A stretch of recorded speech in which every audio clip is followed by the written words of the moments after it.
Welcome to the REI Rookies Podcast, Real Estate Investing Rookies Podcast, episode number 68, where we invite you to follow us on our journey towards financial freedom using the power of real estate.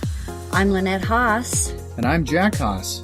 Here at REI Rookies, we believe in a couple key principles. The best way to retain information is by teaching it to others. And number two, a rising tide lifts all boats.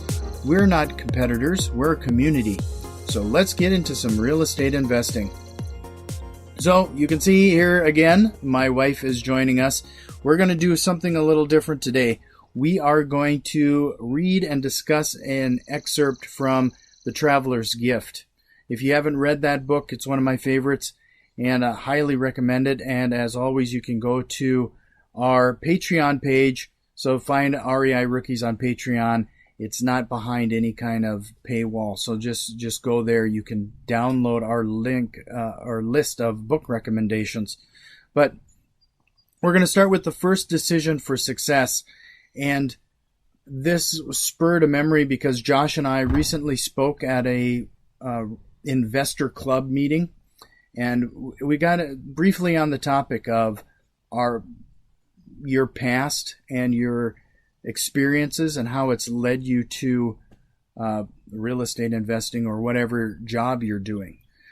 What I think is most interesting is that I found that most jobs that people are holding today are likely accidental. Like, I've been in the banking industry, retail, tech industry. And for the most part, yeah, you apply for these jobs, but it's more like a gunshot approach. You're just kind of throwing your application out to the wind and see where things land.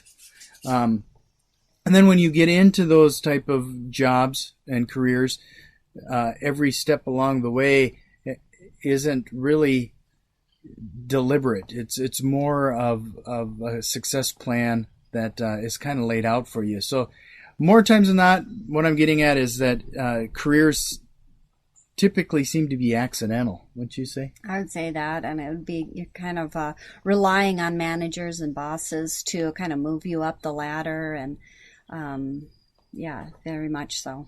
So what I was driving at when we were talking at this investor club is that real estate is one of the first times where it was a decision or a career that was purposeful. I actually chose to get into real estate investing. All signs pointed to real estate investing for our future.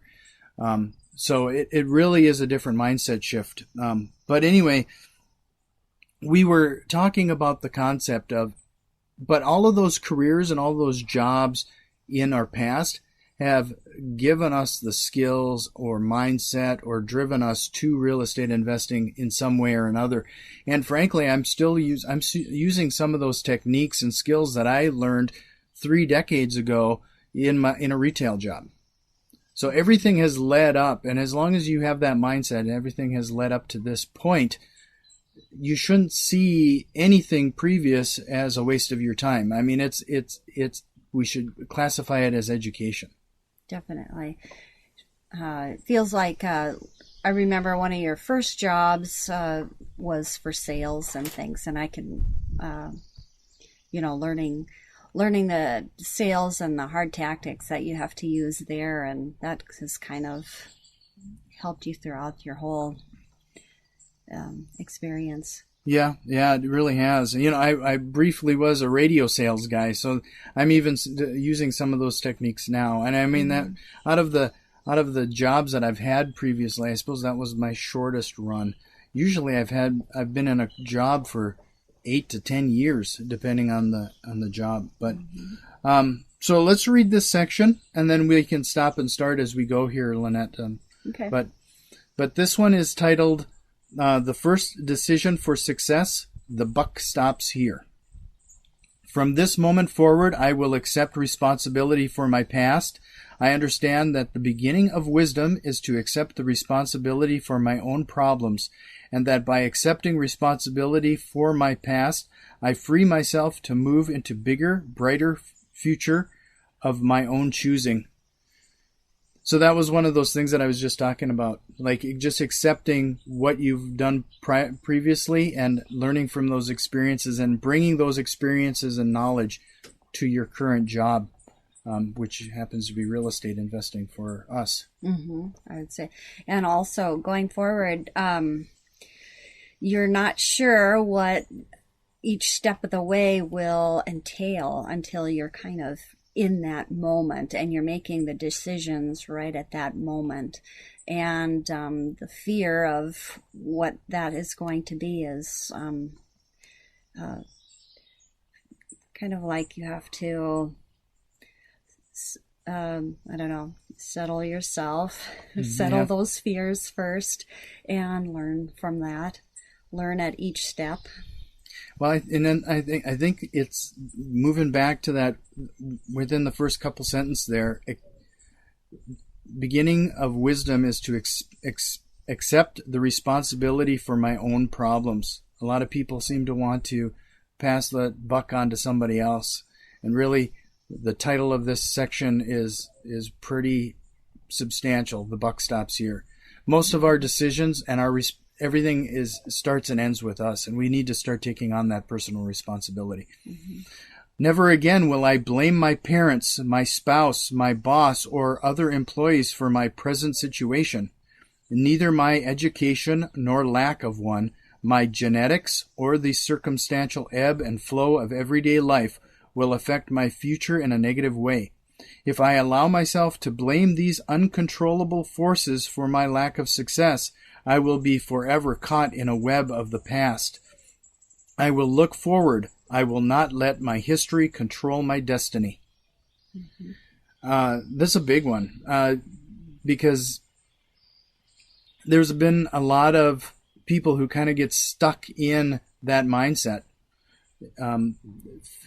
worrying about and being concerned with things that we have absolutely no personal control over. This includes what people think of you.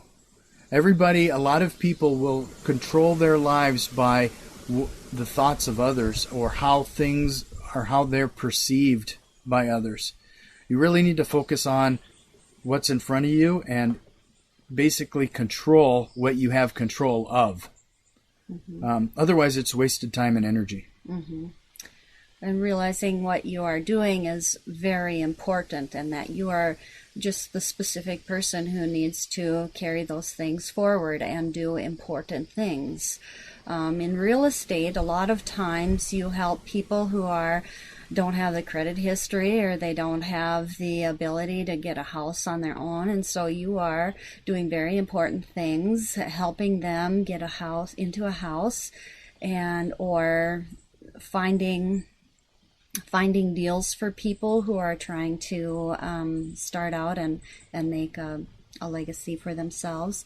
And you're doing very important things, and the responsibility is on you. And so changing your mindset from being like a victim, or that the confines of what everybody else thinks of you or something, that push forward, because you're doing important things for important people, and you'll see the benefits and you see the kindness of what you're doing.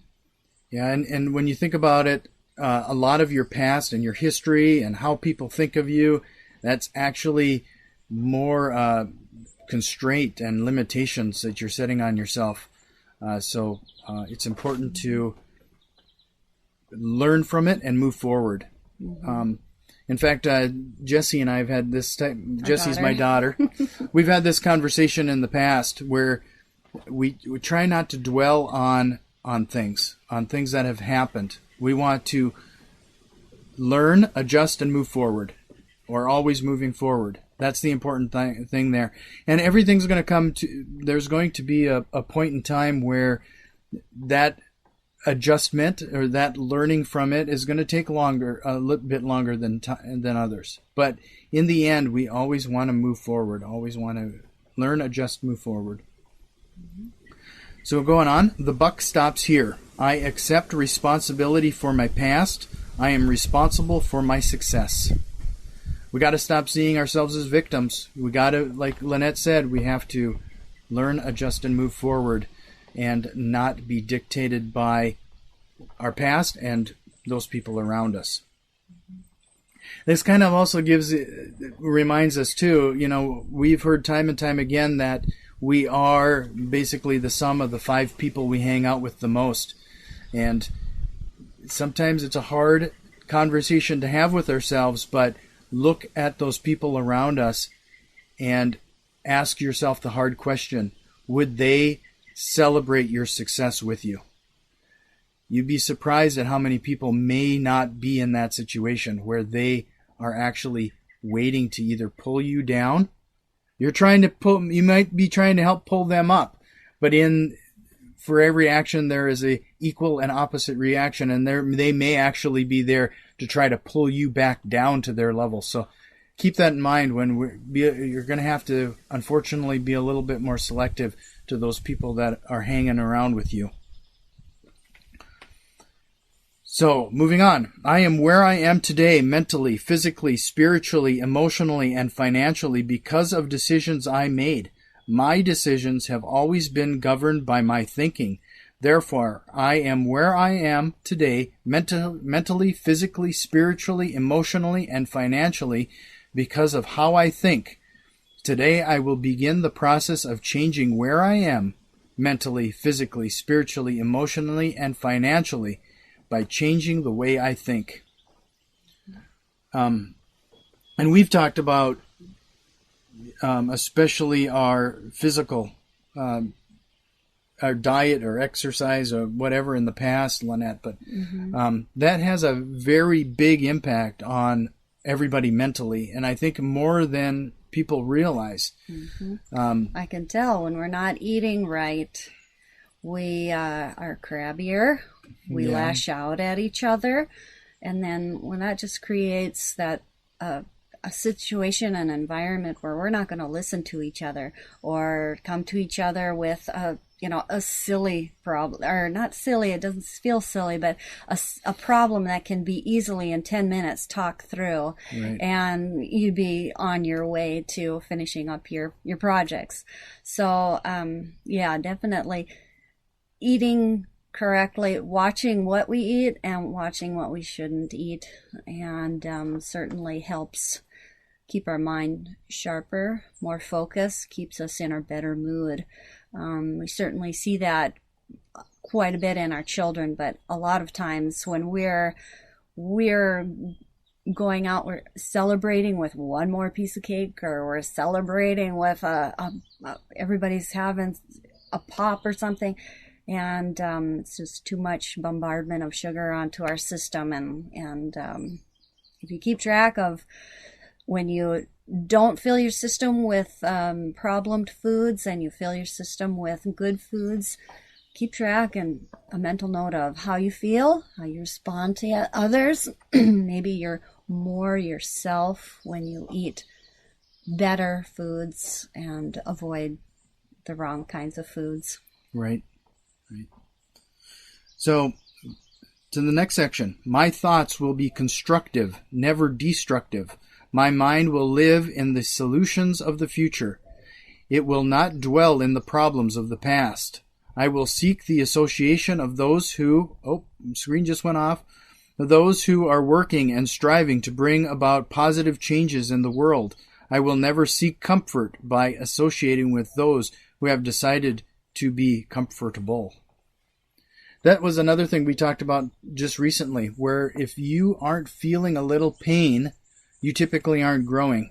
Or if you're not feeling a little uncomfortable, you might not be growing. So you got to put yourselves in those situations and not be fearful of it. I know it's kind of frightening. I mean, not too long ago now it's been 6 months. 6 months ago, Josh and I recorded a podcast when I resigned from my job. That if that was any sign of the type of stress or pressure, you need to go through those type of things in order to get to that next level. That being said, you also need to take that responsibility and take those necessary daily actions in order to move on and grow to the next step. So don't think that mindset alone, but it is a huge part of it.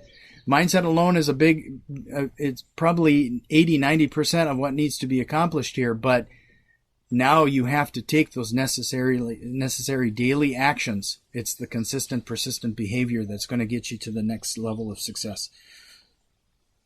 Anything to add to that? It all sounds solid. When faced with the opportunity to make a decision, I will make one. I understand that God did not put me in the ability to always make the right decision. He did, however, put me in the ability to make a decision that then make it right. The rise and fall of my emotional tide will not deter me from my course. When I make a decision, I will stand behind it. My energy will go into making the decision. I will waste none on second thoughts. My life will not be an apology. It will be a statement. That is actually quite huge. We talk time and time again, and we talk to a lot of new investors through our real estate investing meetup, or we talk to this investor club this past week. It is really important to make a decision and go in that direction. You're going to find yourself constantly moving forward, even if you have to take one step back to move 2 steps forward. Make a decision. Indecision is probably one of the things that costs more money than anything else. On a lost opportunity or lost advantage, you have to make a decision and move forward. If you don't, you're likely either going to be stalled out or you're going to start moving backwards. It also lets you, while you're working towards your decision, it also, if that's not your most perfect decision that you're supposed to be making, at least you're working towards something, and then your time will be compressed, and you'll be able to pivot and fine-tune and hone what you're really supposed to be doing. But at least you're working, you're moving forward, your mind is kept, the wheels in are kept turning, and you're constantly thinking and improving your situation. So even if you think, oh, there's a little fear that I don't know if this is a perfect track, at least you're moving forward, you're doing something, you're doing productive things. And that when you do see a situation, oh, hey, that's exactly what I'm supposed to be doing. So then you can pivot a little bit and at least you're moving forward and keeping going, and you're not stalled out. I think that's a big one. Yeah, being stalled out is probably not only something that consumes a lot of time, but it also consumes a lot of lost opportunity and potential. So it's always best to be moving forward, even if you don't know the exact steps. Trust me, you're going to figure it out as you go. You just need to progress. It might take you a little longer, the first deal or two or opportunity or two, but as you figure it out, look to your history and look to your past.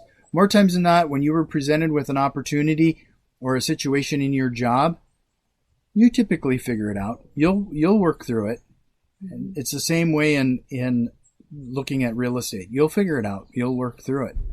And trust some of those people around you. As long as you've surrounded yourself with the right network of people, you likely have somebody that you can count on, ask questions to, and get some of that direction. So, on to the next. The buck stops here. I control my thoughts. I control my emotions. In the future, when I am tempted to ask the question, why me? I immediately counter with the question, why not me? Challenges are gifts, opportunities to learn. Problems are the common thread running through the lives of great men and women. In times of adversity, I will not have a problem to deal with. I have a choice to make. My thoughts will be clear. I will make the right choice. Adversity is preparation for greatness. I will accept this preparation. Why me? Why not me? I will be prepared for something great.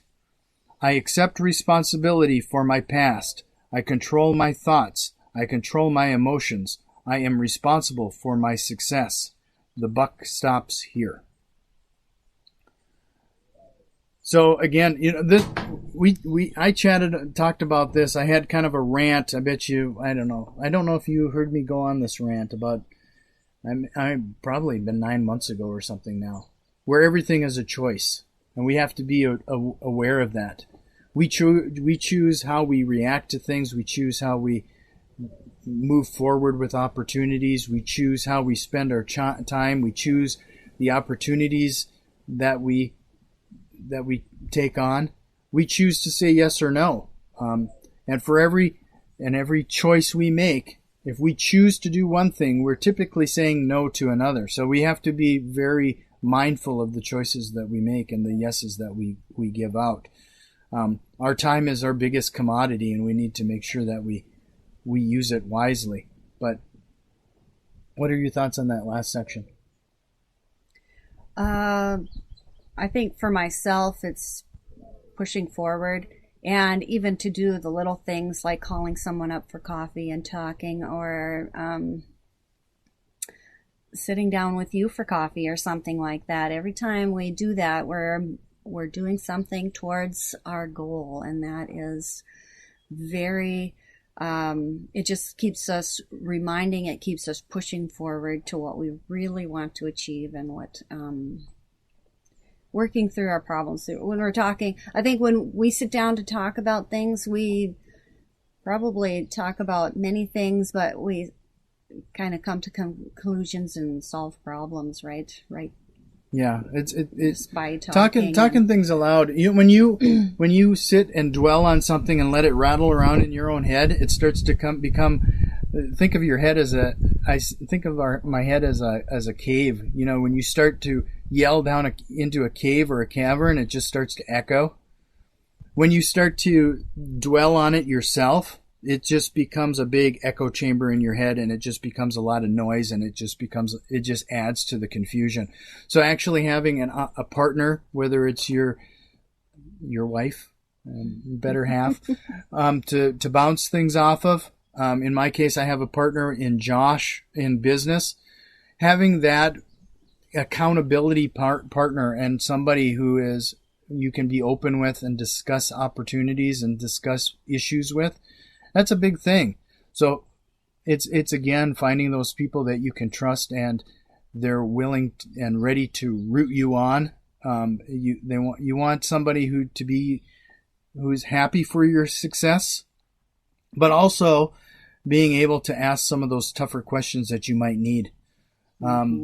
So that's a big thing. I think when we sit down to talk, I am a cheerleader, absolutely, but I'm also bring a little reality too. So we always talk about, what about this, or bring up doubts, and then you can talk about, you can defend yourself, you can defend your ideas, and you just get more of a honed vision of how you want to solve problems or deal with something, or the attitude, or how you just kind of form it.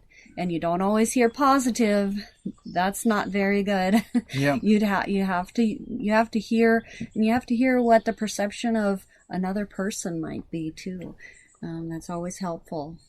Yeah. Well, I mean, that's a very good point. I mean, a lot of the initiatives and a lot of the strategies that Josh and I have been implementing have been uncomfortable, have been things that we wouldn't have thought about on our own. I mean, we're not reinventing the wheel here. We're just doing some things that other people we just know have seen some success in, and we're kind of mimicking kind of piecemealing a lot of these thoughts and ideas and concepts together to work in our market. And that's what we're going to suggest to you too. If you're not uncomfortable, you're not going to be growing. And but we're kind of running out of time here. So just kind of to summarize, learn, adjust, move forward. We got to learn from our past, not dwell on our past. And I have to admit that has been a big millstone around my neck for a long time. And I had to really learn to let some of that noise out of the echo chamber, and which was my head, and and talk it out and learn from it. And don't ever believe that time was ever wasted. You have learned some lessons there that will definitely help you with that success in the future. Mm-hmm. So with that, we're going to sign off here. As always, please like, share, and please, if you've found any value in any of our podcasts, give us a positive review on iTunes, Google Play, wherever you're listening to podcasts. And if you go over to our Facebook page, a quick review there, even if it's just touching that 5 stars, really helps other people find the show. We have found out that there is an issue with our email address, so that info@rei.rookies.com, I'll get it out here eventually, has been bouncing back to a few people. So if that is the case for you and you've been trying to get a hold of us, you can send me an email directly at jack@vpp.email. I know that's a little weird. A lot of people aren't used to that .email address, but it stands for Valley Property Partners.email. So it's Jack, again, it's jack@vpp.email. You're welcome to shoot me a quick email if you have any thoughts, questions, or recommendations. And we're always looking for the next topic for these shows. But if you haven't read this book already, I highly recommend it. And you can find us over on Patreon again. Just look for REI Rookies, and you can download our book recommendations. Did you have any closing thoughts? They can check me out. My website is singitsongbird.com, and I talk about issues of self-healing. Yep, and I think I've convinced her to start her own podcast. So we'll see what comes of that here in the very near future. So hopefully we'll get that set up and going. See, I'm working through a lot too. So yeah, it's a little nerve-wracking, but yeah. I think you've been doing really well here. So I don't think you have a lot to worry about. So as always, find us on Facebook, Twitter again, and we will have this eventually posted to our YouTube channel. And I really appreciate your time again and joining us. And thanks again, and we'll see you next time. Bye. Oh, remember, get off the bench. Do you know the tagline? I've heard it a million times. Okay, remember to get off the bench and into the game. We'll see you next time.